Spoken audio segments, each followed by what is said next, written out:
Let's start this off with Garett Crochet. He was heavily rumored to get moved to the deadline this year, but in the end ended up staying put with the White Sox. There was a bit of concern about his innings, and he wanted to have a contract extension if you wanted him to pitch into the postseason. But I definitely think he's going to get moved this offseason, though. Why? The White Sox, they absolutely stink. There's no reason to hang on to Garett Crochet. Get the prospects while you can. And with Garett Crochet, has a couple more seasons of control, and he's very good. In his first year in the rotation, he's having himself a breakout year. 29 starts so far. ERA at a 3.83. FIP at a 2.90. Fangraph wins above replacement at 3.9 currently. Over 12 strikeouts per 9. Under 2 walks per 9. Yeah, you would like to have this guy in your rotation. So I definitely think the White Sox are going to move him. Now, there's a bunch of teams that could trade for Garett Crochet, but I think teams that fit the criteria here are going to be teams that have a good amount of prospects to deal, as well as having a need for pitching, right? But, all teams need pitching, but I think it's going to be the teams that have the most prospects to deal. Now, the Orioles are the first team that comes to mind, especially with Corbin Burnes being a free agent this offseason. If he ends up going elsewhere, I absolutely think the Orioles will take a look at Garett Crochet. And even if Corbin Burnes ends up staying with the Orioles, I could still see them taking a look into a Garett Crochet trade. We also got the Dodgers, right? Jack Flaherty, Walker Buehler, they're going to be free agents. And they were heavily connected with Garett Crochet at the deadline, and they ended up making a trade with the White Sox at the deadline as well. So I definitely think you'll see the Dodgers in talks at some point this offseason. I definitely see that happening. Maybe my Red Sox, right? They've built up their farm system over the last few years. Their starting pitching was excellent this past year with Andrew Bailey being the new pitching coach. So I definitely think the Red Sox could take a look here. Nick Pivetta is going to be a free agent, and they got some prospects to deal. I'm not sure if they would be willing to deal the number one prospect overall in Major League Baseball now, Roman Anthony. You got Marcelo Meyer there, Kyle Teal. I don't think those guys are going to end up getting traded, but I could maybe see someone like a Christian Campbell, maybe build a package around him possibly. So maybe the Red Sox could get in talks here. The Padres were connected with Garett Crochet a lot this year. In the end, nothing happened. So we'll see. Dylan Cease is going to be a free agent after next offseason. So maybe they feel like they want to revisit talks there. And you got the Mets. They're on the rise. They're having a good season this year. They got some free agents coming up here in the rotation. Sean Manaea, Jose Quintana, and Luis Severino. So maybe they could put together a package here. In the end, I do think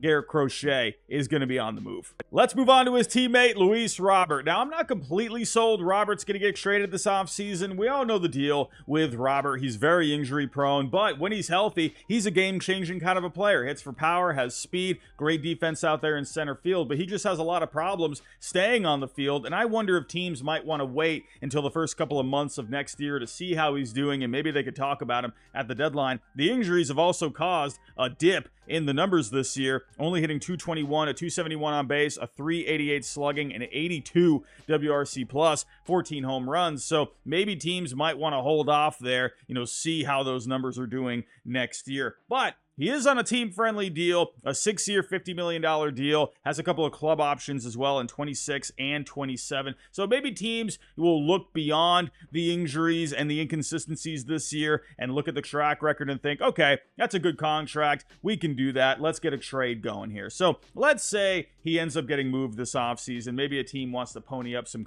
prospects. Here are the teams that I think could be a good fit. Now, the Phillies were always a team that was linked to Luis Robert before the trade deadline this year. And, hey, when you look at center field, Johan Rojas has been hitting a little bit better as of late, but with Rojas long term, you're not really sure what you're going to get with the bat there. So maybe they could do something there and get an upgrade with the offense. Now, you got another team here like the St. Louis Cardinals. Now, the Cardinals, hey, they completely fell off in the second half. And same thing, center field, you got Michael Ciani. Great defense out there, but not a lot with the bat, so I could see them maybe wanting to make an upgrade this offseason. The Kansas City Royals, right? Hey, they're looking great this year, looking like they're on their way to making the playoffs, but Kyle Isbell he's just not really giving you a whole lot offensively out there. I would love to see the Royals add something else to their offense. Could you imagine a healthy Luis Robert on top of his game in the middle of the order with Bobby Wick Jr.? That's not bad, if you ask me. Another team here, maybe the Texas Rangers, right? The Rangers had a World Series hangover this year. Leody Taveras has not given them a whole lot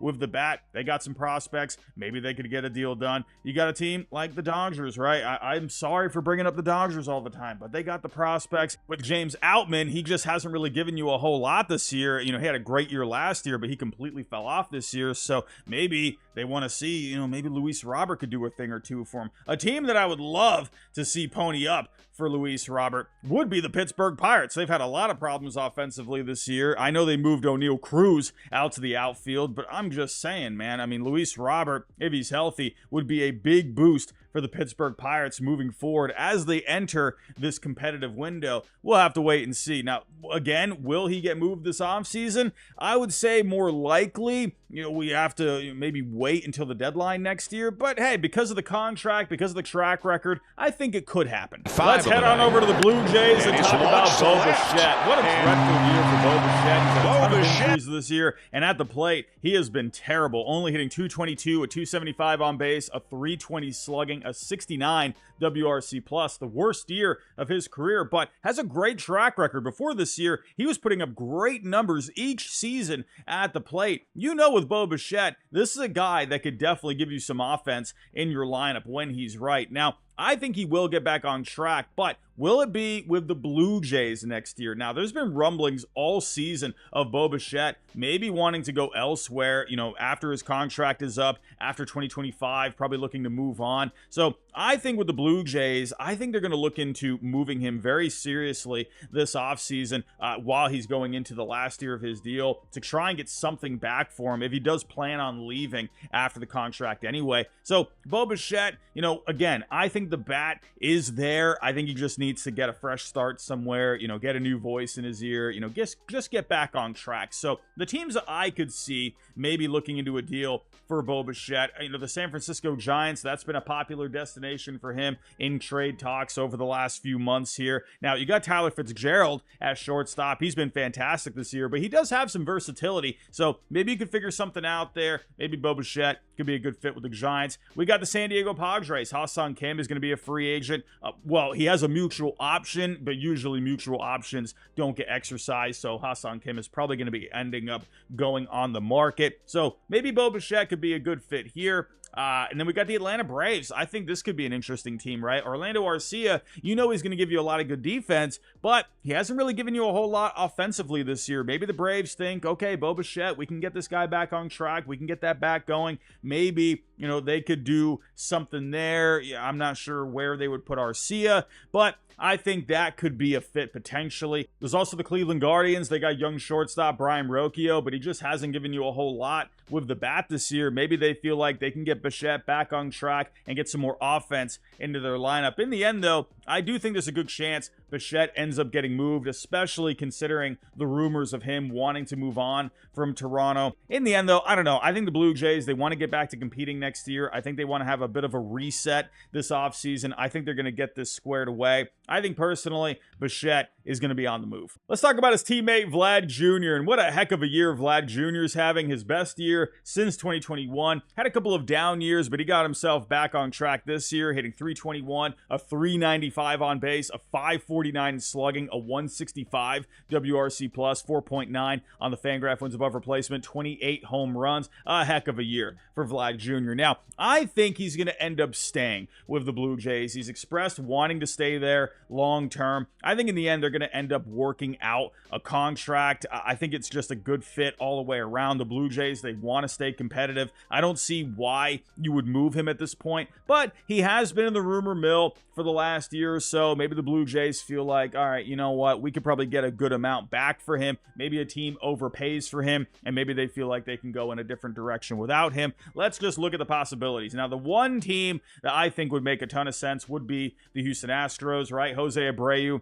that just ended up being a complete bust, right? You got John Singleton there, but let's be real. Vlad Jr. would definitely be an upgrade there. And the Astros, they're looking to stay competitive for the next few years as well. You know, maybe a team on the rise like the Washington Washington Nationals. Joey Gallo is going to be back out onto the market this year, and that would be a nice addition for this lineup, especially with all these young guys coming up like James Wood, Dylan Cruz, CJ Abrams in there as well. I mean, what a great lineup that would be with that young core and Vlad Jr. in tow. That would be amazing. And the Mariners, right? We've all seen what's happened with the offense this year with the Mariners. They have picked it up a little bit since switching managers and bringing back Edgar Martinez to be the hitting coach. So, maybe right now, right? You had Ty France. That ended up not working out. He's gone now. So Vlad Jr., I feel like would be a good on-base kind of a bat with some power to add to this lineup. So, hey, maybe the Mariners. But in the end, though, I think Vlad probably just ends up staying, and I think they work out an extension. Let's talk about another big bat out there, Brent Rooker. My goodness, what a year Brent Rooker's having. He's hitting .298, a .371 on base, a .579 slugging, a .168